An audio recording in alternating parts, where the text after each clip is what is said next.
محترم ناظرین، السلام علیکم ورحمۃ اللہ وبرکاتہ۔ امید ہے کہ آپ سب خیریت سے ہوں گے۔ اللہ تبارک و تعالی آپ سب کو اپنے حبیب کے صدقہ طفیل میں سلامت رکھے۔ ناظرین، آج کے میرے اس ویڈیو میں آپ کی خدمت میں لے کر حاضر ہوا ہوں۔ اگر کسی شخص کو الٹی ہو رہی ہو یعنی قے ہوتا ہو، چاہے سر چکرانے کی وجہ سے، چاہے پیٹ کی خرابی کی وجہ سے ہو، چاہے کھانے پینے کی وجہ سے ہو، چاہے پریگنینسی کی وجہ سے ہو، کسی بھی وجہ سے الٹی ہو رہی ہو تو الٹی کو بند کرنے کا ایک پاورفل قرآنی وظیفہ جو نہایت ہی مجرب آزمودہ وظیفہ ہے، اس وظیفے کو آپ کامل یقین کے ساتھ، مکمل یقین کے ساتھ کریں اور اللہ تبارک و تعالیٰ کی ذات سے بامید ہو کر کریں۔ انشاءاللہ تبارک و تعالیٰ آپ کو شفا حاصل ہوگی، کیونکہ اللہ تبارک و تعالیٰ نے قرآن مقدس میں مومنوں کے لیے شفا رکھی ہے۔ اور اس وظیفہ کو جو با نمازی ہیں، جو 5 وقتہ نماز پڑھتے ہیں، وہ حضرات کریں تو بہتر ہے ان کے لیے۔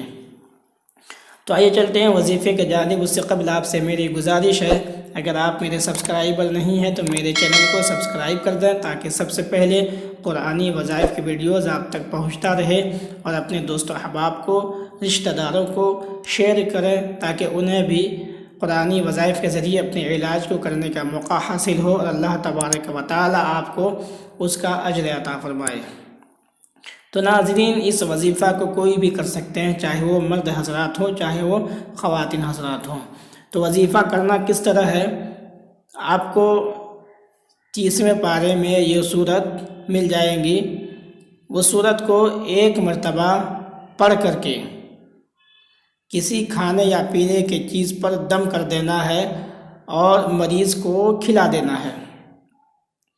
ایک بار کھلائیں، پھر کچھ دیر کے بعد، 1 گھنٹے کے بعد، 2 گھنٹے کے بعد پھر پڑھ کر کے 1 مرتبہ، پھر مریض کو پلائیں کھلائیں، پھر تیسری مرتبہ 2-3 بار ایسا کریں، انشاءاللہ تبارک و تعالی مریض شفا یاب ہو جائے گا۔ وہ صورت سورہ طارق ہے جو 30ویں پارے میں آپ کو ملیں گی۔ سورہ طارق کو آپ کو پڑھنا ہے اور اس سے پڑھ کر کے مریض کو آپ کھلا پلا دیں، انشاءاللہ تبارک و تعالی مریض شفا یاب ہو جائے گا۔ اگر ویڈیو اچھا لگے تو لائک کریں، اگر آپ کے کوئی سوال ہیں تو کمنٹ کریں، انشاءاللہ تبارک و تعالی آپ کے سوال کا جواب آپ کو حاصل ہو جائے گا۔ السلام علیکم ورحمۃ اللہ وبرکاتہ۔